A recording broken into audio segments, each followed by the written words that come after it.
우선은 좀 상태를 좀 보기 위해서 우선 종목 진단 간략하게 들어가고 추가적으로 얘기를 나눠보겠습니다. 자, 우선 유튜브에서 영자킴 님께서 오리엔탈 전공 좀 진단을 요청하셨는데 5,000원대 초반에서 매수하셨습니다. 비중 20% 궁금해하신다고 하는데요. 이호석 PB께 진단 요청을 했습니다. 자, 이 부분 한번 진단 들어보도록 하겠습니다. 자, PB님 오리엔탈 전공 진단 좀 도와주세요. 네, 오리엔탈 전공 같은 경우에는 이 조선 기자재 만들고 있는 회사고요. 근데 이 회사 같은 경우에 사실은 이제 지금 조선 관련된 이제 모멘텀보다는 이재명 관련주로서 시장에서 더 주목을 받고 있습니다. 이게 모 회사가 이제 오리엔트 바이오, 이제 오리엔트 시계인데요. 계열 회사 중에 오리엔트 시계라는 데서 과거에 이제 이재명 경기도지사가 일한 적이 있다라고 해서 관련주로 지금 엮여 있는 상황이거든요. 그렇다고 하면 지금 한 5,050원 정도면 지금 가격하고는 500원 정도 좀 차이가 난다라고 지금 판단이 되는데요. 여기서 이제 추가적으로 만약에 이재명 관련된 모멘텀, 아직까지 대선 관련된 모멘텀이 끝나지 않았기 때문에 이 부분에서 이제 추가적으로 상승할 가능성은 있다라고 생각을 하고요. 대신에 이제 이 부분은 말씀드려야 될 것 같습니다. 최근에 지금 그 민주당 경선 같은 경우가 10월 초면 얼추 가닥이 잡힐 거거든요. 그렇게 되면 보통 경선이라든지 이런 후보자가 결정되는 순간이 된다면 그때부터는 이제 인맥 관련주가 아니라 정책 관련주로 이렇게 넘어가는 그런 흐름을 보여주기 때문에 그 부분 생각한다면 오리엔트 전공에 그렇게 오래 머물 수 있는 시간은 많이 없다라고 말씀드려야 될 것 같습니다. 지금 이 차트상으로 보시면은 지금 가격 자체는 지금 충분히 더 내려올 여력이 있는데 한 4,000원까지 내려올 수 있는 가능성이 있거든요. 그렇게 보시면 4,000원까지 조금 더 버텨보시는 것도 괜찮고요. 그 다음에 지금 정책 관련된 모멘텀이, 이재명 관련된 모멘텀들이 존재를 아직까지 살아있기 때문에 지금 시점에서 이제 본전까지 5,050원까지 온다라고 하면은 안전하게 탈출하시는 것 그쪽으로 이제 권유를 드리겠습니다. 그리고 힌트를 조금 더 드리자면 보통 이제 저희 대선 관련해 가지고 설문조사죠. 이제 여론조사 같은 경우에는 대표적으로 이제 리얼미터와 한국갤럽이 있는데요. 리얼미터는 매달 첫날에 이제 매달 첫 주에 발표를 하고 한국갤럽은 이제 매달 셋째 주에 발표를 하거든요. 그러면 이제 각각 2주씩 시차가 나게 되는데 지금 리얼미터 발표 1등 발표 이후에 이제 최근에 이제 이재명 관련주들 올라왔다고 생각해 본다면 3주 차에 이제 한국갤럽 결과에 따라서 이제 추가적으로 이제 시세 상승할 수 있는 기회가 있을 것이라고 판단하거든요. 그렇기 때문에 아마 그 기간까지는 조금 더 기다려 보시길 권해드리겠습니다. 결론 간단하게 정리해드리면 4,000원까지는 밀리는 거 괜찮다. 그렇지만은 만약에 5,000원 이상 상승을 하게 된다라고 하면은 본전에서 탈출하시는 거 그렇게 권유드리겠습니다. 자, 손절 가격이 중요합니다. 4,000원. 그리고 5,000원 넘기면 딱 추가적으로 뭐 수익을 본다기보다는 여기에서는 빠져나오자라는 전략이니까요. 오리엔탈 전공 잘 참고해 보시기 바랍니다. 네, 오리엔탈 전공 진단을 도와드렸습니다. 네, 자 2부 첫 번째 종목 진단 도와드렸고요. 두 번째 종목으로 바로 또 가보겠습니다. 자, 두 번째 살펴볼 종목은 유튜브에서 또 들어온 종목이 있습니다. 박희열님께서 보내주신 종목인데 자, 이 종목도 요즘에 좀 핫한 종목 중에 하나가 아닐까 싶어요. 그렇습니다. 자, 유니드가 들어와 있습니다. 유니드 매수 가격 보면요 11만 3천 원에 매수를 하셨습니다. 자, 그러니까 수익 꽤 보고 계신 상황이죠. 그러네요. 현재 주가 14만 6천 원이니까요. 자, 비중도 제법 갖고 계세요. 33% 비중을 보유하고 계신 종목입니다. 자, 유니드 이 종목이 요즘에 뭐 탄소 배출 뭐 이런 관련해서 이 키워드 부각되면서 단기간에 주가가 상당히 많이 올랐습니다. 거의 뭐 배가 뛰었거든요. 자, 지금 14만 6천 원까지 가 있는 상황인데 과연 여기서 더 수익 실현을 할 수 있는 건지 한번 알아보도록 하겠습니다. 자, 금산 전문가님 진단 부탁드려요 라고 남겨주셨거든요. 자, 금산 전문가님 유니드가 들어와 있습니다. 유니드 이제 더 주가 상승 나올 수 있을까요? 어떻게 보세요? 네, 이분께서 보니까 지금 그 매수 가격이 11만 3천 원에 지금 가지고 계시네요. 33%를 가지고 계시는데 지금 오늘 현재 종가가 14만 6천 원이에요. 오늘 종가가. 이분께서 지금 매수한 가격대가 11만 3천 원에 매수를 하셨으니까 비중도 보니까요. 예, 비중도 지금 33%를 가지고 계시네요.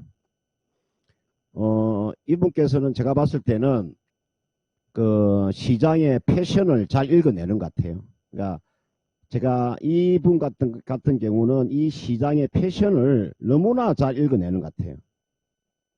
지금 시장의 패션이 제가 말씀드린 친환경이라고 이야기했잖아요. 그죠? 지금 시장의 패션 자체가 친환경으로 움직이는 섹터니까 이 유니드라고 하는 요 기업은요. 어떤 테마에 편성된 거냐면 여러분들 탄소 있잖아요. 여러분들 탄소 포집이라고 하는 거. 여러분들 이게 탄소 포집 관련되어 있는 종목이죠.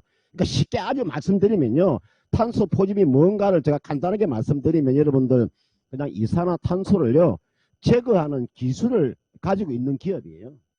유니드라는 기업이 이산화탄소를 제거하는 그런 기술을 가지고 있는 기업, 이게 우리가 탄소 포집 관련되어 있는 종목이라고 이야기해요. 같은 업종을 제가 몇 개 한번 볼까요? 탄소 포집과 관련되어 있는 종목이 어떤 종목이 하나 있냐면 한솔 홈데코도 있잖아. 볼까요? 한솔 홈데코. 이게 나와 있는 이게 한솔 홈데코고요. 하나 더 볼까요? 그린 케미칼이라고 있습니다. 이게 나와 있는 게 이게 그린 케미칼이고 하나 더 보면요. 에코프로 HN이라고 있습니다. 에코프로 HN. 그 다음은 캐시코텔을 한번 볼까요? 여러분들 제가 방금 이 탄소 포집 관련되어 있는 그 종목 중에서 여기에 나와 있는 유니드라는 종목 자체가 주가가 제일 싼 가격대에 놓여 있습니다. 여러분들 주가는 단기간에 많이 올랐으나 현재 유니드에 제가 여러분들 PBR 한번 보세요. 여러분 이게 PBR 한번 보시라고. PBR이요. 이제 1배 수준밖에 안 돼요. 여러분들. PR을 보시면요. PR이 이제 개우이잖아요. 한 7배 수준밖에 안 돼요. 주가는 대단히 주가는 저평가되어 있는 거죠. 그리고 유니드라는 기업은요. 이 기업은 저는 안 봐도 아는데 이 기업이 언제 상장이 됐을까요? 이게 보니까 지금 여러분들 이게 상장된 시점이 언제쯤 이 종목이 좀 상장이 됐냐면 2004년도에 상장이 됐네요. 그죠? 2004년도에. 2004년도에 이 기업이 상장이 됐는데 아마 지금이 2021년이잖아요. 지금 이제 상반기가 지났잖아요. 그죠? 단 한 번도 이 기업이 적자가 나온 적이 없을 거예요. 분기로 분기. 연 말고 연 말고 분기별로 보면 2004년부터 2011년 동안에 단 한 번도 아마 분기별로 적자가 나온 적이 없는 기업이에요. 탄탄한 회사예요. 이 회사는요. 유니드라는 기업이 탄탄한 기업이라고요. 제가 봤을 때 이 종목은요. 추가적인 상승 여력이 충분히 나올 수가 있는 종목이고요. 제가 한번 실적을 볼까요? 지금 상반기에 보면은 지금 영업이익이 992억이에요. 지난해 전체 영업이익이 962억입니다. 지난해. 그런데 올해 지금 상반기까지의 지금 영업이익이 992억이니까 벌써 있잖아요. 여러분들. 벌써 상반기가 지난해 전체 영업이익을 뛰어넘었어요. 우리가 쉽게 말하면 어닝. 그죠? 어닝 스프라이즈. 여러분, 그죠? 어닝 스프라이즈죠, 지금. 그러니까, 지금 3분기 실적이 또는 4분기 실적이 어닝 스프라이즈. 그러니까 이거는 올해 전체로 놓고 보면 전체로 어닝 스프라이즈라니까요. 이거는요, 제가 봤을 때 쉽게 이게 무너지지 않습니다. 이거는요, 가져가시면, 수익을 좀 극대화하는 전략인데, 지금 비중을 33% 가지고 계시니까 이 종목 있잖아. 아직까지 시세가 아직 안 터졌습니다. 이게 보시면은, 요날, 장대양봉. 이날은 좀 이게 윗꼬리가 좀 달려있죠. 요 구간을 보세요. 요 구간을 보시라고. 큰 파동을 놓고 보면, 제가 여러분들한테 큰 파동 있잖아요. 이게 큰 파동을 놓고 보면 파동이 어떻게 움직이느냐. 제가 다시 한번 말씀드릴게요. 이게 파동이 1, 2, 3, 4, 5로 움직입니다. 1파, 2파, 3파, 4파, 5파로 움직이죠. 그럼 이 파동이 여기서 1, 2, 3, 4, 5파동이죠. 이거는 크게 놓고 보면요. 주가는 이게서 얼마까지도 더 리바운딩이 나올 수 있는 최대한 가져가면 17만원까지도 상승세가 나올 수 있어요. 그러니까 최종적인 그런 매도 목표가는요. 한 17만 원 가까이 보시면 돼요. 그때까지 가져가셔가지고요, 수익을 좀 극대화한 그런 전략이고, 이 종목은 탄소 포집과 관련되어 있는 종목이다. 그리고 여러분들 내년도에서 환경부에서 있잖아요. 환경부에서 여러분들 예산안 잘 보세요. 내년에 예산안을 잘 보시면 이게 아마 탄소 중립에 관련되어 있는 배정이 아마 상당히 많이 나올 거예요. 이 종목은 최대한 가져가서 수익을 극대화하는 전략이고요. 대략 한 17만 원 정도까지 보유를 해 보시기를 바라겠습니다. 네, 유니드 살펴드렸습니다. 이 종목이요, 단기간에 정말 주가가 거의 배로 오를 정도로 굉장히 급등한 종목입니다. 그렇습니다. 그럼에도 불구하고 좋은 종목이라는 거죠. 자, 그래서 앞으로 17만 원 정도까지 갈 수 있으니까 수익을 극대화하는 전략으로 가져가자라는 점 챙겨두시길 바랍니다. 이렇게 유니드 살펴드렸습니다. 네, 뭐 이번 주에 계속 나왔던 네. 말 중에 하나가 가는 게 더 간다. 아니, 이제 가는 게 간다 정도가 아니에요. 요즘에 뭐 예를 들어 에코프로 BM 이런 종목 보면은 가는 종목이 이렇게 더 가나 싶을 정도거든요. 여기서 더 간다고? 약간 네. 이렇게 되더라고요. 이거 말이 네. 돼? 하는 종목이 계속 가는 이런 장이 펼쳐지고 있습니다. 그렇습니다. 이제 그렇기 때문에 종목을 잘 선택해야 된다라는 얘기를 이번 주에 전문가님들뿐만이 아니라 이제 많은 이제 패널 분들께서도 얘기를 하셨었는데요. 다음 종목도 또 그러한 종목 중에 하나가 될 것 같습니다. 어떤 종목일까요? 자, 바로 HLB가 되겠습니다. HLB. 네, 그룹주가 엄청 잘 갔죠. 정말 많이 올라왔죠. 네, 유튜브에서 프로 주식러께서 HLB를 문의를 주셨는데, 야, 이분 5만 원 밑에서 사셨습니다. 아, 그래요? 49,000원에 사셔가지고 비중도 30%. 야, 수익 축하드립니다. 네. 오늘 뭐 1.7% 밀렸지만 그동안 올라간 거 보십시오. 예. 이 코로나 백신 기대감 정말 분출했죠, 그날. 그야말로. 그렇습니다. 예, 그래가지고 그 모멘텀을 똑같이 좀 찾아보시고 좀 접근을 하신 것 같아요. 대응 전략에 대해서 궁금해하시는데, 자, 신한금융투자 이호석 PB에게 진단 요청이 들어왔습니다. PB님, HLB 진단 좀 해주세요. 네, 굉장히 잘 사셨네요, 보니까. 네, 그 HLB 지금 말씀드릴 거는 관련된 내용에 몇 가지가 있는데요. 뭐 대표적으로 있는 내용 중에 그 불공정 거래 관련해가지고 한 11개월 정도 증선위에서 조사가 있었는데 이게 이제 검찰로 이제 의견이 넘어갔다라고 합니다. 그러면은 이 내용 자체는 사실상 무혐의라고 지금 판단이 되거든요. 그렇다면 HLB를 이제 주가를 이제 하락시켰던 그런 요소들은 어느 정도 해결이 되었다고 보고요. 그럼 근데 이 내용은 무혐의란 내용이 있음으로써 이제 더 이상 이제 악재의 발목을 잡는 게 없다는 것이 주가 상승의 모멘텀은 되지 않거든요. 그렇지만 그러면 주가 상승 모멘텀이 무엇이 있느냐? 바로 이제 나노코박스라는 이제 베트남에서 만들어진 이제 코로나19 백신입니다. 지금 그 긴급 사용 승인이 들어가 있는 상황이고요. 지금 제가 가장 최근 기사 것까지도 확인해 봤을 때 한 12시간 전에 나왔던 것이 베트남 그 보건당국에서 지금 그 고심 중이다, 긴급 승인에 대해서 뭐 이런 정도 내용까지 나와 있더라고요. 만약에 이게 그 승인이 난다라고 하면 지금부터는 그 베트남 지역과 이제 동남아시아 일부 지역을 제외하면은 나머지는 이제 HLB에서 이걸 납품을 할 수가 있게 되고요. 판매를 할 수가 있게 되고요. 그렇게 된다면 사실 뭐 미국이라든지 뭐 우리나라, 일본, 영국 뭐 이런 유럽 같은 경우에 이제 유럽 뭐 중심 선진국이죠. 선진국 같은 경우에는 이 백신을 사용할지에 대한 의문이 있지만은 그 외에 이제 뭐 개발도상국이라든지 이제 뭐 남미라든지 이런 지역에서는 충분히 사용할 수 있는 여력이 있기 때문에 그에 대해서 굉장히 좀 긍정적이라고 생각하고요. 그리고 이제 WHO 세계보건기구에도 이 3상 내용에 대해서 지금 자료를 보내놨다고 하더라고요. 만약에 거기서 또 사용에 대한 긍정적인 내용이 나온다면 우리나라 같은 경우에는 국내 승인 없이도 사용할 수 있다라고 합니다. 이 모멘텀이 생각보다 굉장히 크다라고 생각하고요. 그렇다면은 지금부터 얼마까지 더 올라갈 수 있을지 그게 굉장히 중요하다고 생각하는데요. 차트 보시면은 최근 가격 같은 경우에는 조정이 있긴 했지만 굉장히 횡보하는 모습을 보여주었습니다. 가격 밀리는 구간 보았을 때는 이 나노코박스라는 것이 이제 그 승인이 날지 안 날지에 대한 이제 의구심이 드는 구간들이 있었긴 했지만 이미 그 부분들은 다 지나갔다라고 보이고요. 그럼 만약에 승인이 난다라고 하면 둘 중에 하나로 이야기를 할 수가 있는데요. 그럼 기대감이 거기서 꺼지느냐? 아니면은 기대감이 더 이어지느냐 이 부분에 대한 부분은 사실 좀 고민을 할 수밖에 없습니다. 저는 이제 지금까지 사례를 보았을 때는 저희 뭐 셀트리온 같은 경우도 레키로나가 이제 긴급 사용 승인 나온 이후에 주가 조정받는 모습도 보여주었었고요. 전체적으로는 이제 승인이 나면 기대감이 이제 소멸되기 때문에 주가 빠지는 모습도 보여주고는 있습니다. 그렇지만 중요한 것은 이겁니다.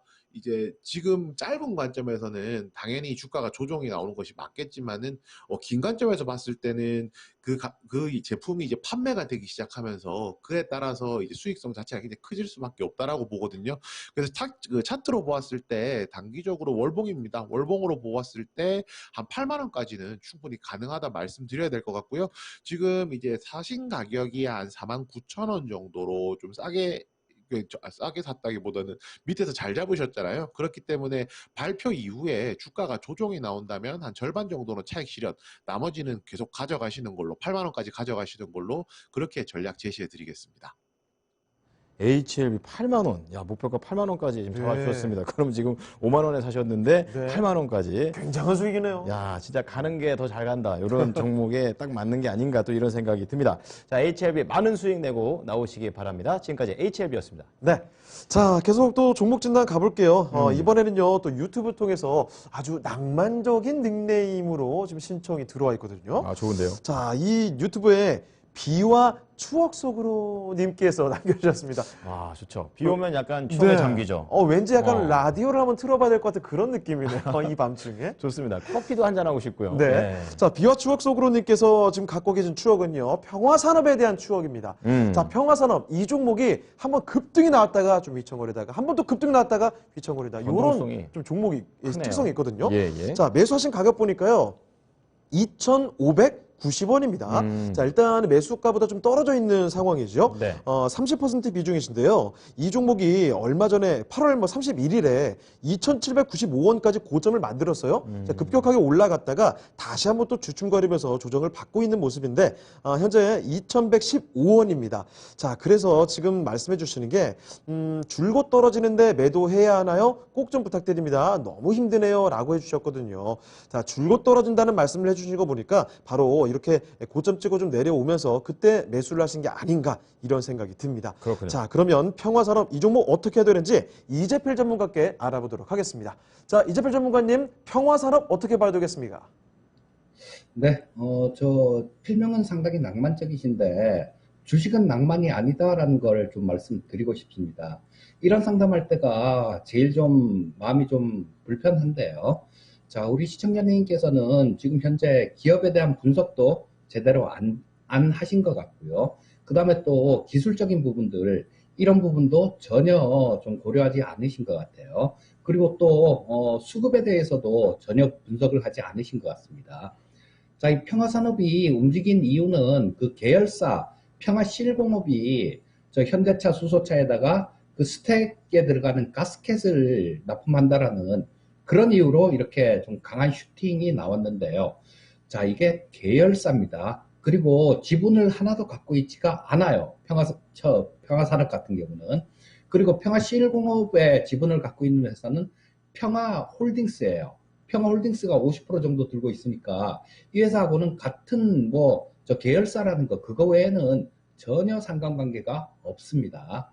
자, 일단 그거 하나가 좀 문제였던 것 같고요. 또 하나는 보시게 되면 여기 자, 이 대주주들 수급 이 부분에 대해서도 우리 시청자님께서는 하나도 좀 고려를 안 하신 모습입니다.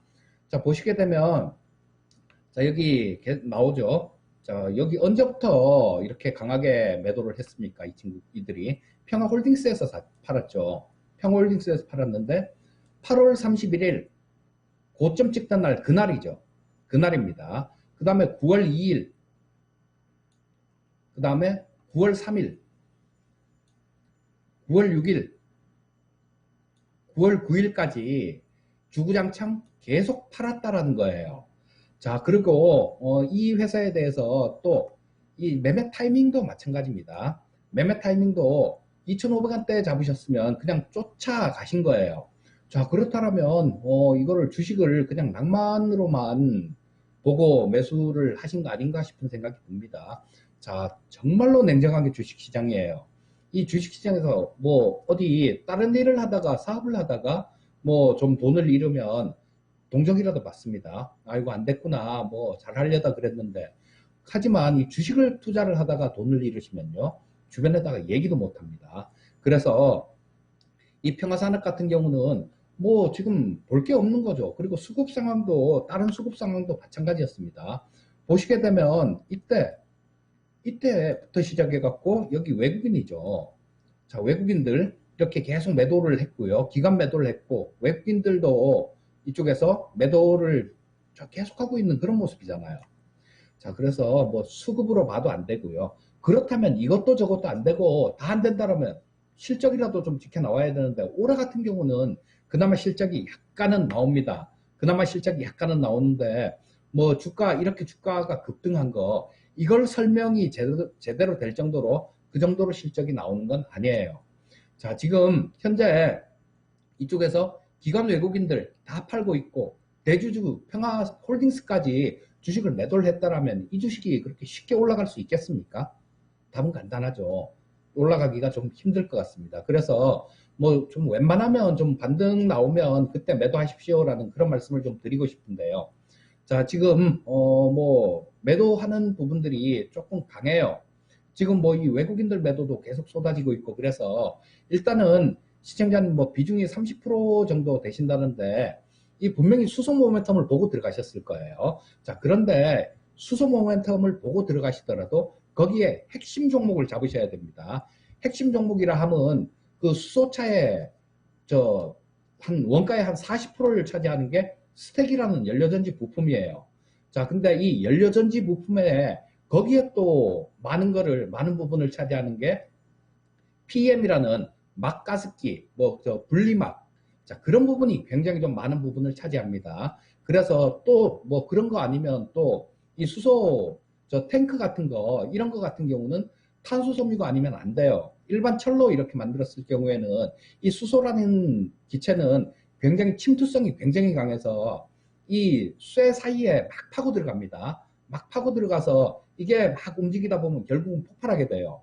그렇기 때문에 뭐 여기서도 많이 좀 그 원재료 비중을 많이 차지하는 게 뭐 탄소 섬유 같은 것들 이런 것들이 굉장히 많은 비중을 차지하게 돼요. 그리고 이 뭐 다른 부품들 같은 경우는 뭐 다른 회사에서도 대체가 가능합니다. 하지만 대체할 수 없는, 대체하기 힘든 그런 부품 소재들이 이런 것들이에요. 탄소 섬유라든가 아니면 멤브레인 소재. 멤브레인 소재를 만드는 회사는 상하프론테크에서 만들죠. 코롱인더에서도 지금 뭐 멤브레인 소재를 만든다라고 그렇게 얘기를 하는데요. 그거는 엄밀하게 얘기하면 틀립니다. 자, 이 코롱인더에서 하고 있는 거는 뭐냐 하면 탄소 섬유예요. 자, 탄소 계열. 그러니까 불소 계열이 있고 탄화수소 계열이 있는데요. 이 멤브레인 소재가 이 상하프론테크에서는 고사에서 하던 거 그걸 자기들이 만든 겁니다. 불소 계열이에요. 근데 코롱인대에서 하는 거는 탄화수소 계열입니다. 그런데 이 탄화수소 계열을 고사에서 스택에다 적용을 해봤어요, 실제로. 이 불소계 수지가 너무 비싸니까, 워낙 고가니까 탄화수소 계열로 해봤는데, 뭐 여기에 하다 보니까 그걸로 만들다 보니까 뭐 저런 부분들, 그 백금 촉매 같은 것들 이런 것도 많이 들어가고 뭐 그 외 비용들 이런 것들도 굉장히 많이 들어가는 반면에 뭐 그 비용들 그런 것들을 계산을 해보면 불소수지가 훨씬 낫다라는 그런 결론 때문에 지금까지도 그냥 불소수지를 쓰고 있는 거거든요. 근데 뭐 코롱인더에서 지금 기술 개발을 하고 있으니까 뭐 나중에 뭐 이렇게 어떻게 될지 모르겠는데요. 그 핵심 그 전해질 막은 지금 불소수지를 써요. 하지만 뭐 이 탄화수소 계열도 그 스택에 들어가는 부품 중에 사용을 하는 곳이 있습니다. 그러니까 요런 부분, 핵심이 되는 부분들, 요런 부분을 매매를 하셔야 돼요. 자, 뭐 계열사가 뭐 수소차에 가스켓을 만들어요. 이런 거 갖고는 어림도 없습니다. 자, 이런 거 갖고 잘못 쫓아가면 물려갖고 굉장히 고생을 하시니까요. 자, 요거는 아쉽지만 평화산업 같은 경우는 일단 정리하시고 다른 종목으로 종목 교체 권유 드리겠습니다. 네, 아쉽다는 말씀을 해주셨습니다. 네. 이 종목 웬만해서는 종목들 반등이 나올 때까지 좀 기다려보자라는 말씀을 해주실 텐데 이 종목에 대해서는 일단 좀 냉정한 조언을 해주신 것 같습니다. 종목 교체 쪽으로 생각해 주시면 좋을 것 같네요. 네. 자, 평화산업 살펴드렸습니다. 자, 이재필 전문가가 연결된 김에 예.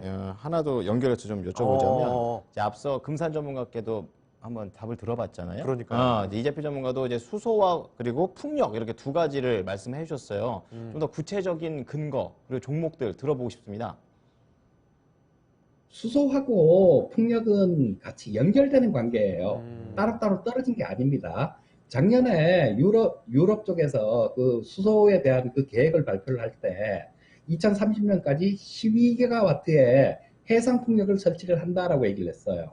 그런데 이게 그냥 해상 풍력으로 전기를 만들겠다라는 얘기가 아니라 전기를 만드는 게 맞긴 맞겠죠. 그런데 여기서 생산된 전기로 수소를 만들겠다라는 게 원래 계획이었어요.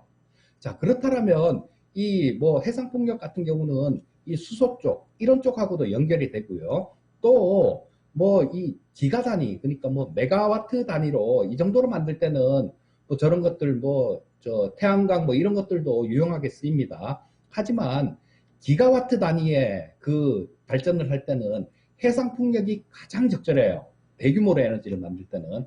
그렇기 때문에 이 해상 풍력 시장 같은 경우는 커져갈 수밖에 없습니다. 자, 작년에 전 세계적으로 해상 풍력이 설치된 게 용량이 한 7기가와트 정도 돼요. 7기가와트 정도 되는데 지금 2035년까지 해상 풍력이 설치될 게 228기가와트가 설치가 될 겁니다. 거기다가 뭐 전 세계적으로 그렇고 뭐 멀리 볼 것 없이 우리나라 내에서만 봐도 마찬가지죠. 신안에 12.8기가짜리 저 해상 풍력 단지를 설치를 한다라고 얘기를 합니다. 이게 단일 규모로는 세계 최대 용량이에요. 거기다가 뭐 저런 쪽, 뭐 해외 쪽들 이런 쪽들도 다 마찬가지로 이쪽으로 몰려들게 될 테니까 유럽은 뭐 벌써 시작한 지가 오래됐죠. 그리고 미국 같은 경우도 예산안 통과가 되고 뭐 인프라 관련되는 이런 것들이 통과가 되게 되면 이쪽으로 투자가 굉장히 많이 되게 될 거예요.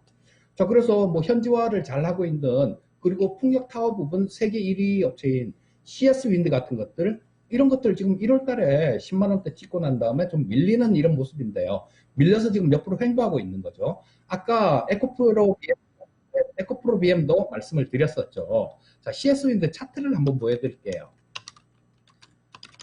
자, CS 윈드를 보시게 되면 여기 1월 달에 이때 무상증자 한다라고 얘기 나왔을 때예요. 10만 8천 원 찍고 뭐 쭉 밀렸죠.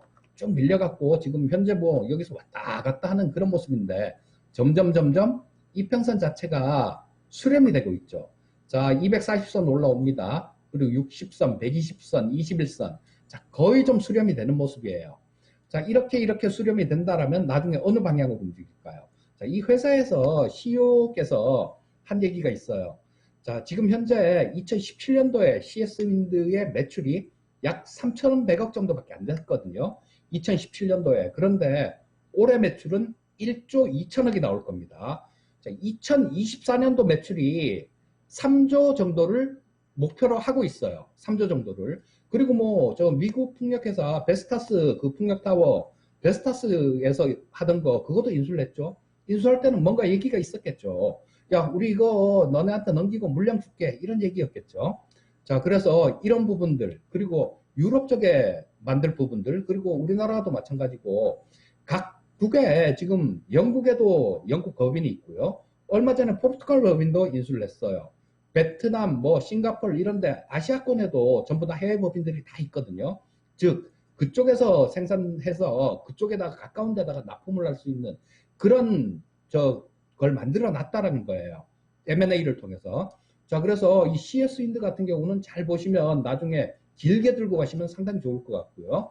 자, 수소 같은 경우는 결국은 그린 수소로 가야 됩니다. 수소가 그레이 수소가 있고요. 그 다음에 블루 수소가 있고 그 다음에 그린 수소가 있고 뭐 이런데 이 그레이 수소 같은 경우는 우리 석유화학 공장이나 뭐 이런 데서 또는 메탄가스에서 이거 석유를 수소를 추출을 하죠. 메탄가스가 CH4예요. C는 탄소, H는 수소. 탄소 한 개하고 H, 수소 4개가 붙은 게 메탄가스입니다. 거기다가 고온고압에 수증기를 반응을 시키는 거예요. 수증기는 물이죠. H2O. 수소 2개하고 산소 하나가 붙은 건데 이걸 반응시키면 CO2가 발생이 되고 수소가 나머지 이렇게 추출이 되죠. 자, 그래서 뭐 이런 개념인데 자, 이거를 탄소가 발생되잖아요. 그러니까 아까 유니드 같은 기업들은 뭐 여기서 이렇게 반응시켜갖고 이런 것들을 수소를 만들 때 그럴 때 발생되는 탄소 이런 거를 탄산칼슘으로 포집을 하거든요. 탄산칼슘으로 포집을 하는데 그 탄산칼슘을 만들고 있는 회사가 유니드예요. 뭐 한 30% 정도 비중으로 점유율을 차지하고 있고요. 그래서 그런 것들은 이제 친환경 관련된 거 그런 걸로 엮이는 거고, 최종적으로 가는 거는 이 그린 수소로 갈 겁니다. 물을 분해해서 수소를 만드는 그런 쪽으로 갈 텐데, 자, 이런 부분에 대해서는 뭐 연료전지에 쓰는 그 전해질 막 같은 거, 뭐 이거 연료전지에 쓰이는 게 마찬가지 나중에 물을 분해해 갖고 수전에 하는 거, 반대로만 돌리면 되는 거예요, 그거는. 자, 그 부품이 그 부품입니다. 여기서 핵심이 되는 그 불소 계열의 멤브레인 막은 상하 프론테크 같은 데서 생산을 하고 있습니다. 자, 이 부분 참고해서 투자에 좀 도움을 받으셨으면 합니다. 아, 수소와 풍력에 관련된 이야기, 상세하게 들어봤는데요. 종목 진단 여러 개 한 것 같은 느낌입니다. 저는 배워야 산다는 줄 알았어요. 네. 어쨌든 이런 정보들, 유익한 정보들이니까 여러분 같이 한번 꼭 참고해 보시면서 앞으로 투자하시는데 대응 방법에 참고하시면 좋겠습니다. 네. 자, 이렇게 좀 질문을 좀 들어가 봤고요. 예. 바로 또 종목 들어가 볼 텐데요. 지금 김정희님께서 또 올려주신 종목 보겠습니다. 삼성물산이 되겠습니다. 13만 6천 원에 비중을 20% 담고 계시는데요. 예. 지금 손실이 좀 나고 있는 상황이죠. 그렇죠. 근데 이분께서는 여기에서 10%를 더 추가로 매수하고 싶어 하세요. 근데 이제 그만큼 좀 밀렸다. 지금 바닥은 좀 잡혔다 정도로 판단을 하신 게 아닌가 좀 이런 생각이 듭니다. 네.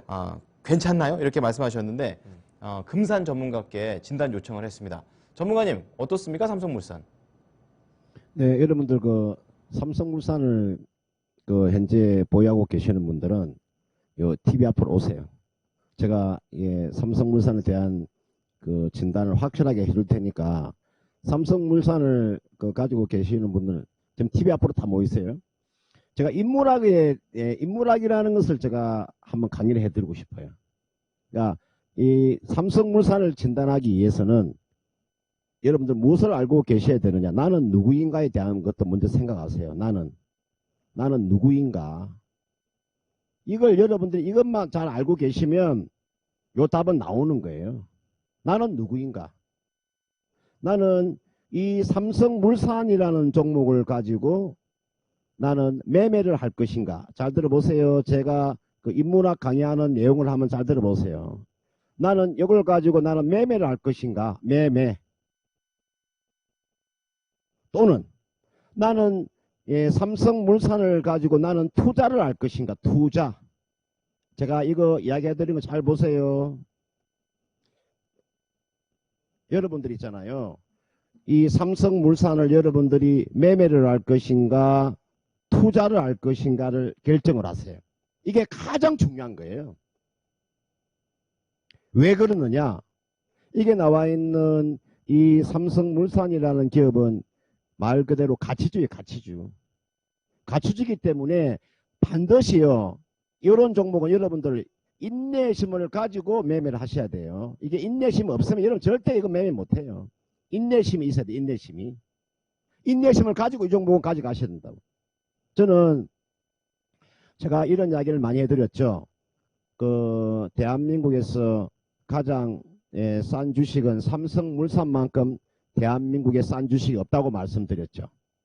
대한민국에서 가장 좋은 주식은 제가 뭐라고 말씀을 드렸습니까? 리노공업이라는 종목을 제가 말씀을 드렸죠. 한번 볼까요? 자, 리노공업 보겠습니다. 여러분 요 금산의 강의는 조금 좀 다를 겁니다. 아마 금산의 강의는 조금 다를 거예요. 여기에 나와 있는 리노공업이죠. 최근에 보시면은 사상 신고가가 나왔어요. 사상 신고가가 나오고 난 다음에 주가가 좀 조정을 받고 있죠. 이게 대한민국에서 넘버원이에요. 이게 넘버원이라고, 리노공업이. 이거는 20년 동안 딱 한 번 역성장이 나오고 20년 동안 성장을 한 기업이니까. 그러면 대한민국에서 가장 자산 가치가 큰 기업은 삼성물산이죠. 이것만큼 싼 주식이 대한민국에 있습니까, 여러분들? 제가 이 종목은 여러분들 있잖아요. 제가 이게 지분 가치 있죠. 이게 나와 있는 요 지분의 가치가 이거는 어마어마한 종목입니다. 여러분들 있잖아요. 요 지분의 가치 있죠. 요 지분의 가치가 이건 대단한 기업입니다. 요 지분의 가치가 얼마 정도 될까? 요 지분의 가치가. 그러니까 삼성전자의 지분 가치. 삼성 바이오로직스의 지분 가치, 여타 삼성그룹의 전체적인 여러분들 지분 가치 따지면요. 지금 이게 삼성물산의 지금 현재 시가총액이 지금 24조잖아요. 이게 말이 됩니까? 이게 말이 안 되는 거죠. 적어도 이 종목은요. 시가총액이 40조는 가야 돼. 40조는요. 그러면 무엇이 필요하다? 시간이 필요하다고. 시간이. 이 종목은요. 앞에서 제가 말씀드렸잖아요. 그죠? 이 종목은 여러분들이 어떻게 해야 된다? 이 종목은 여러분들이 투자를 하셔야 된다. 투자를 하셔야지. 이거는 투자하지 않고서 이건 돈 못 법니다. 투자하는 종목이지 매매하는 종목이 아니라고요. 최소한 이 종목은요. 1년 정도 또는 2년 정도 또는 3년 정도 아니면 내 자식한테 아니면 내 손자한테 물려준다는 그런 생각으로 이 종목을 매매를 하셔야지. 나는 누구인가에 대한 생각을 먼저 하세요. 나는 매매를 할 것이냐 투자를 할 것인가. 그 결정을 하셔야 되는 거지. 그 결정이 되지 않는 상태에서 이 종목 매매하시면 안 됩니다. 저는 투자하실 분만 이 종목을 가져가는 전략이고 매매를 할 종목은 아니라는 거죠. 그만큼 이 종목은 지분의 가치가 제자리를 찾아갈 때까지 이 종목 기다리신다면 저는 좋은 결과가 저 나온다고 보고요. 최종적인 매도 목표가는 저는 이 종목은요. 신고가예요. 이 종목이 주가가 지금 사상 신고가가 얼마가 나왔냐면요. 여기가 21만 5천 원 나왔잖아요. 이거 가격이죠. 여기가 신고가가 21만 5천 원인데요. 지금 주가가 얼마입니까? 오늘 종가가 지금 얼마냐면 12만 9,500원이잖아요. 그럼 최소한 아무리 못 가져가도 이 종목은요. 얼마까지? 17만 원에서 18만 원까지 가져가는 전략이에요. 이 정도까지는요. 충분히 가져갈 수 있는 종목이에요. 제가 이 금산이라는 전문가가 기업을 내가 분석을 해서 내가 기업을 분석해서 내가 강의를 해드린다고요. 좀 다른 종목 좀 다를 거예요. 이 종목은 매매하는 종목이 아니라 투자하는 종목이기 때문에 좀 여유 있게 가져간다면 저는 좋은 결과가 나올 수 있는 종목이니까요. 좀 마음을 독하게 먹고 한번 가져가 보시길 바라겠습니다. 네. 마음 먹은 만큼 또 그만큼의 보답을 줄 수 있는 종목이다. 네. 또 이렇게 얘기를 해 주셨습니다. 17만 원에서 맥시멈 18만 원까지 좀 보고 있으니까요. 좀 예. 긴 호흡으로 좀 접근해 보고 싶으시다. 그런 분들도 한번 보셨으면 좋겠습니다. 삼성물산 진단 도와드렸습니다. 네. 자, 그러면 또 다음 종목 가볼게요. 네. 이번에 지금 들어온 종목이 하나 있습니다. 잘하고 있어 님께서 유튜브로 남겨주신 종목인데, LX하우시스입니다. 자, LX하우시스 매수하신 가격 보면요. 87,000원에 일단 접근을 하셨어요. 자, 비중은 지금 20% 가지고 계십니다. 수익 중이었다가 지금은 손실 중인데요. 목표가를 얼마로 봐야 할까요? 라는 질문이시죠. 자, 수익을 보고 계셨다라고 하셨는데, 자, 그러면 그 얼마 전에 좀 들어오신 게 아닌가 싶어요. 자, 얼마 전에 9만 원대 더 넘어서 쭉 가다가 다시 또 재차 밀려서 일단 84,500원까지 또 내려와 있거든요. 자, 그러면 이제 목표가를 다시 얼마로 보고 대응을 해야 되는 건지 알아보도록 하겠습니다. 자, 이효석 PB께 질문 들어와 있는데요. 자, 이효석 PB님, LX하우시스입니다. 이 종목 목표 주가 어디까지 보고 달려갈까요? 네, 우선 그 닉네임처럼 잘 하고 계시는 거 맞습니다. 지금 아마 지금 시점상으로 보았을 때 매수하신 가격대를 본다면 아마 그 한샘 인수전 참여했다는 내용 직전 정도에 아마 매수를 하셨던 것 같아요.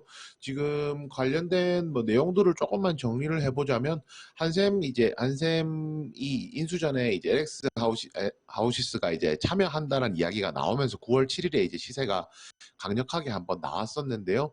그 이후에 이제 LX 하우시스는 빠지고 이제 롯데쇼핑이랑 이제 손을 잡았다라고 하면서 주가 조정 나오는 가격이 보여주었거든요. 우선 지금 84,500원 정도의 가격은 이평선으로 보더라도 장기 이평선 닿는 가격이고요. 그리고 뭐 저점만 꼭 비교해 보더라도 어느 정도 얼추 바닥 가격입니다. 그래서 여기서 추가적으로 하락하는 부분에 대해서는 크게 걱정하지 않으셔도 될 것 같고요. 오히려 여기서 이제 어느 가격에 탈출할 수 있는지, 어느 가격에 이제 차익 실현하고 나올 수 있는지가 중요할 것이라 보는데요. 우선 단기적으로 봤을 때는 한 87,000원 매수가 부분에 이동평균선 굉장히 많이 모여 있는 거 알 수 있습니다. 이 구간이 결국에는 이제 매물이 쏟아질 확률이 높다라는 것이고요. 그러면 본전 가격이죠. 87,000원 부근에서는 탈출이 가능하실 거라고 예상을 하고요. 여기서 만약에 조금 더 기다리신다라고 생각하면은 한 95,000원까지도 가능해 보입니다. 근데 여기서 기다리시려고 하면 기다리실 수 있을 만한 믿음이라는 게 있어야 되는데요. 저는 이 부분에 대해서 말씀드려야 될 것 같아요. 지금 이제 내년 대선을 앞두고 있지 않습니까? 그리고 10월 달부터는 본격적으로 후보가 결정이 될 것이고 그 정책과 관련된 정책 관련주들이 시장에서 주목을 받을 수밖에 없는데요. 이번 대선에 있어서 가장 그 핫한 키워드 중에 하나가 바로 부동산 정책이 될 겁니다. 지금 결국에는 수요 대비했을 때 공급이 적어서 이제 부동산 가격이 올라가고 그렇게 되면서 이제 많은 사람들이 필요한 만큼 집을 구할 수 없는 뭐 그런 상황들이 반복되고 있기 때문에 부동산 공급에 대한 내용은 반드시 이제 나올 수밖에 없을 거고요. 부동산 공급에 대한 이야기가 나온다라면 이 건자재 1위 업체인 LX 하우시스 같은 경우에는 수혜를 볼 수밖에 없기 때문에 LX 하우시스 내용상에는 이제 굉장히 좋은 회사라고 이제 생각을 하고 있습니다. 그래서 만약에 단기적으로 본다면 87,000원에 그 매수 가격에 탈출하시는 방법 한 가지, 그리고 조금 더 길게 본다면 내년 초 대선까지 한번 살펴본다면 95,000원까지 한번 기다려 보시는 거, 그렇게 정리해 드리겠습니다. 자, LX 하우시스 살펴드렸습니다. 짧게 보시려면 일단 매수하신 가격이죠. 87,000원까지 보시고 네. 내년까지 좀 길게 보겠다 하시면 95,000원 정도 생각해 두시면 좋을 것 같습니다. 자, 그리고 LX 하우시스 방금 전에 또 언급을 해주셨는데 이호섭 PB님, 좀 내년 대선에 관련돼서 이 종목 기대를 해볼 만하다라는 관점이셨거든요. 자, 그런데 앞서서 저희 오프닝 때 추석 이후에 관심들 섹터 바로 이 대선 정책주 쪽으로 말씀을 해주셨습니다. 자, 그 대선 정책 관련해서 부동산만 있는 건지 다른 종목이 있는지도 좀 궁금하고요. 아까 그리고 또 리오프닝 관련주도 말씀해 주셨던 것 같은데 네. 그쪽도 왜 꼽아주신 건지 그 이유 상세히 좀 들어볼게요. 네, 우선 리오프닝 관련주부터 먼저 말씀드리면요. 이번 추석이 이제 저희 코로나19 팬데믹 이후로 보았을 때 처음으로 사람이 많이 모이는 그 시간대라고 할 수가 있거든요. 그렇다면 이제 추석 이후에 만약에 확진자가 늘어나지 않는다라고 하면, 확산이 덜 된다라고 하면 지금부터는 본격적으로 리오프닝에 대한 이야기가 이제 언급이 될 수밖에 없습니다. 그리고 저희가 빠르면 한 10월, 11월 중에는 이제 위드 코로나라는 것도 이제 정책적으로 진행이 된다라고 보았을 때 리오프닝에 대한 수요는 분명히 계속 존재를 할 것이고요. 그것에 있어서 위드 코로나에 있어서 가장 중요한 가늠자 중에 하나가 될 것이, 이번에 이제 추석 연휴를 통해서 사람들이 모였음에도 불구하고 확산세가 줄어든다면, 확산세가 더 이상 늘어나지 않는다면 그것이 위드 코로나를 위한 이제 가장 큰 전제 조건 중에 하나가 될 것이기 때문에, 그래서 이제 뭐 여행 관련주, 노랑풍선이라든지 뭐 모두투어, 하나투어 같은 여행 관련주, 그리고 그 외에 뭐 항공 관련주죠. 예, 대한항공이라든지 오늘 시장에서 조금 주목받았던 뭐 에어부산 같은 LCC 관련주들 또 이제 굉장히 중요하다고 생각을 하고요. 그 다음에 이제 추석 이후에 대선 관련주에 대해서 말씀드린 것은 한 두 가지 정도로 정리를 해볼 수가 있는데요. 대선 관련주라는 것이 이제 일정상으로 보았을 때 이제 추석 연휴가 끝나고 나면은 얼추 이제 경선에 대한 결과들이 나오고 각 당에 대해서 이제 대표적인 후보들이 나오기 때문에 그와 관련해서 이제 그 대선 관련주를 좀 주목해야 된다 말씀을 드렸던 것이고요. 또 하나는 그 추석이라는 것이 특성상 이제 다양한 지역에서 많은 이제 가족들이 모이기 때문에 여기서 여론이 새롭게 하나 형성이 된다는 것입니다. 그러면 여기서 형성된 여론들이 한 10월 초에 나오는 여론조사에 반영이 될 것이고, 그런 것들이 이제 대선 후보를 이제 특정하는 데 있어서 굉장히 중요하기 때문에 대선 관련주에 좀 주목해야 된다 말씀을 드렸고요. 지금 제가 말씀드렸던 부동산 외에 전통적으로 이제 그 대선 관련해서 꼭 주목해야 되는 종목들이 있다라고 하면, 첫 번째는 이제 저출산 관련주인데요. 저출산 관련주 같은 경우에는 이제 보통 저희 30대죠. 30대부터 이제 여성 유권자들, 이제 30대 초반 중반의 여성 유권자들을 노리는 그런 정책. 그 다음에 일자리 관련주 같은 경우에는 20대, 30대의 이제 청년층을 노리는 정책. 그리고 이제 노인 복지 관련된 부분도 있는데요. 뭐 저희 임플란트라든지 뭐 의료복지 관련해서 이제 그 노년층, 장년층, 노년층을 노리는 이런 것, 그 다음에 교육 관련주, 이런 것들은 이제 이걸 딱 정리해서 말씀을 드리면 전 연령대에서 이제 유권자가 될 수 있는 계층들을 다 노리는 정책들이거든요. 그래서 집중적으로 보실 것은 뭐, 교육 관련주, 그 다음에 저출산 관련주, 그 다음에 교육 관련주, 저출산 관련주, 일자리 관련주, 그 다음 노인 복지 관련주, 이쪽으로 조금 더 주목해 주셨으면 좋겠습니다. 그렇습니다. 리오프닝 관련주뿐만 아니라 대선 정책주 중에서도 부동산 이외에 여러 가지 말씀을 해주셨습니다. 일자리도 있지요, 노인복지, 교육에다가 또 하나 뭐 있었죠? 저에게 나열하는 거 되게 네, 여러 가지 좀 있습니다. 이렇게 정책 관련주 잠깐만. 쪽에도 PB님 그냥 알려주세요. 한 번 더. 하나 뭐 있었죠? 네, 저출산, 일자리, 노인복지, 네. 교육 이렇게 있습니다. 알겠습니다. 저출산이었군요. 네. 저출산. 저희 얘기해놓고 실컷. 자, 이런 종목들, 정책주들 신경 써주시면서 앞으로 눈여겨보시면 좋을 것 같습니다. 참고를 해보시길 바랄게요. 네. 자, 종목 진단도 이제 더 해드려야 되는데, 이제 예. 그것보다는 추석 이후의 전략도 상당히 중요하잖아요. 그렇죠. 이번 주도 그 얘기 굉장히 많이 했었는데, 네. 이제 시간이 얼마 안 남아서 정말 짧게 한 분씩 얘기 좀 들어보겠습니다. 핵심만 부탁드릴게요, 전문가님들. 네, 우선 금산 전문가님, 추석 이후에 어떻게 할까요? 네, 우리가 이제 추석 연휴 즐기는 동안에 22일 날이죠. 예, 수요일 날 FMC. 미국의 FMC 회의가 열리죠. 아마 이게 제롬 파울 의장이 아마 이 성명서를 발표할 거예요. 그런데 이게 사실 중요한 게 아니고요. 저는 지금 삼성전자를 잘 보시면 삼성전자가 지금 외국인들이 지금 5일째 순매수가 들어와주고 있습니다. 따라서 지수는요 좀 견고하다고 보시면 돼요. 크게 무리가 없고요. 제일 중요한 것은 여러분들 지금 내가 어떤 종목을 가지고 매매할 것인가가 가장 중요한 겁니다. 따라서 저는 지금 여러분들 계좌에 어떤 종목을 가지고 계셔야 되냐면 친환경에 관련되어 있는 종목이 있죠. 구체적으로 말씀드리면 친환경이라고 하는 것은 전기차, 그 다음 수소차 쪽이거든요. 이쪽을 한번 관심을 가지고 보셔야 될 것 같고요. 그 다음에 이제 백신 접종률이 이제 1차 접종이 70%가 넘어갔습니다. 그러면 위드 코로나 좀 대비를 하셔야 되거든요. 그래서 유통 관련되어 있는 종목 한번 관심 있게 보시고요. 그 다음 최근에 보시면 이제 반도체가 충분히 지금 조정을 받고 돌아서는 구간에 와 있어요. 그런 측면에서 반도체 섹터도 한번 관심 있게 보시길 바란다. 이렇게 말씀드리고 싶고, 가장 중요한 것은 어떤 종목을 가지고 있느냐. 그게 제일 중요하니까요. 종목별 접근을 해보시길 바라겠습니다. 네, 금사 전문가께서 이제 추석 이후에 또 이런 섹터들은 관심 가져야 된다라는 점까지 정리를 해주셨습니다. 자, 그럼 이번에는 이재필 전문가께 여쭤보도록 하겠습니다. 자, 전문가님, 추석 이후의 전략 좀 간단하게 핵심만 좀 부탁드립니다. 예, 좀 전에 금산 전문가님께서 말씀을 해주셨는데요.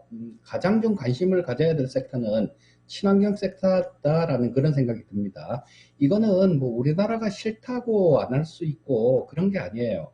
그리고 이게 상당히 굉장히 큰 거대한 물결입니다. 그래서 이런 거대한 물결은 누구도 못 바꾸고요. 시장에서 가장 큰 수익이 나는 거는 이 거대한 물결에 편승해서 거기에 맞는 핵심 종목을 갖고 있을 때 가장 큰 수익이 나는 거죠. 그래서 일단 종목들을 좀 압축을 해서 보는 전략을 조금 말씀드리고 싶고요. 그 가운데 가장 핵심이 되는 섹터는 풍력하고 수소 쪽, 이쪽을 좀 눈여겨보시면 좋겠습니다. 네, 역시나 친환경이라는 키워드가 여전히 또 강조가 되는 모습 확인을 해봤습니다. 참고를 해보도록 하겠고요. 마지막으로는 우리 이호석 PB가 되겠습니다. 추석 이후 어떻게 할까요? 네, 우선 저는 앞에서 필요한 말씀 다 해주셔가지고 약간 다른 이야기를 조금 해보면요. 이번에 네이버라든지 카카오 같은 플랫폼 관련주들 좀 주가가 조정이 나오고 있는데요. 이 규제에 관련된 문제이기 때문에 이게 생각보다는 시간적으로 조금 걸릴 것 같습니다. 해결이 쉽지 않을 것 같아요. 그런데 이게 2000년대 초반을 생각해 보면은 SK텔레콤이라든지 KTF 같은 경우가 마찬가지로 플랫폼을 가지고 있었던 회사들이거든요. 그런데 규제 이후에 이 회사들이 조금 꺾이면서 반대로 그 컨텐츠를 제공하던 회사들이 조금 시장에서 수혜를 보게 되었었는데요. 이러한 관점에서 보았을 때 카카오나 네이버의 플랫폼에 컨텐츠를 제공할 수 있는 회사들에 조금 더 관심 가져보는 것도 오히려 지금 이 하락에 있어서 수혜를 볼 수 있는 방법 중에 하나라고 생각해서 오늘 말씀드리게 됐습니다. 네. 자, 이제 세 분에게 좀 간략하게 키워드들 중심으로 어떻게 추석 이후를 좀 만나야 될지를 좀 알아봤습니다. 많은 참고 부탁드리겠습니다. 네, 그리고 추석 이후의 전략도 중요하지만 지금 당장 여러분께 중요한 정보가 하나 있습니다. 어떤 겁니까? 오늘 여러 차례 말씀드렸는데요. 네. 치킨 쏜닭 이벤트가 쏜닭! 어제 경박했죠. 아, 좋았어요. 너무 경박했는데. 평소에 너무 잔잔했었거든. 자, 네. 쏜닭 이벤트가 있어요. 여러분께 토마토TV 유튜브 구독해주신 분께 저희가 치킨을 쏴드리는 이벤트가 준비되어 있습니다. 네. 바로 저 옆에. 여기에요. 옆에. 여기 지금 바로 스캔하시면 참여를 하실 수 있거든요. 토마토 TV 유튜브에서 검색하시고 그 들어오시면 치킨 이벤트 영상이 있습니다. 그쵸. 영상 그 밑에 댓글 달 수 있거든요. 이메일 주소 남겨주시면요, 여러분 추첨을 통해서 치킨을 바로 쏜다 보내드리도록 하겠습니다. 네. 이제 꼭 많은 참여 부탁드리도록 할게요. 아, 요즘 뭐 땅 파서 돈이 나옵니까? 그러니까요. 아, 이렇게 QR 하나 딱 찍어가지고 아주 쉽게. 프라이드 치킨을 먹을 수 있는 이런 절대적 찬스 놓치지 않으셨으면 좋겠습니다. 네. 자, 그러면 여기서 오늘 고생해주신 세 분의 전문가 네. 인사드리도록 하겠습니다. 네, 전문가님들 고생하셨습니다. 네, 고맙습니다. 수고했습니다. 감사합니다. 네, 저희가 지금까지 다양한 투자 판단에 도움이 될 만한 내용들 전해드렸습니다만 네. 특정 종목의 상승과 하락을 보장하지는 않는다는 점 꼭 좀 명심해 주시길 바랍니다. 네, 이제 한가위가 이제 본격적으로 시작을 앞두고 있는데 이제 민족의 시청자- 대명절이죠. 그렇습니다. 근데 이제 평소랑 좀 다르니까 네. 코로나 때문에 좀 그러니까 한마디씩 저희가 좀 말씀을 드리자면 한가위는 이번 한가위만큼은 저는 좀 안전하게 보내셨으면 좋겠다 이런 생각 듭니다. 창호 씨는요? 네, 그리고 이번에 또 이제 추석 연휴를 앞두고 이 다음에 어떻게 우리가 증시에서 대비를 하고 전략을 짜야 될까 이런 고민들 많이들 하실 텐데 네. 저희 토마토 TV 함께 하시면서 추석 이후에도 아주 따뜻한 시장 전략들 찾아가셨으면 좋겠습니다. 네, 추석 잘 보내시고요. 이제 목요일 날 또 다시 만나도록 하겠습니다. 고맙습니다.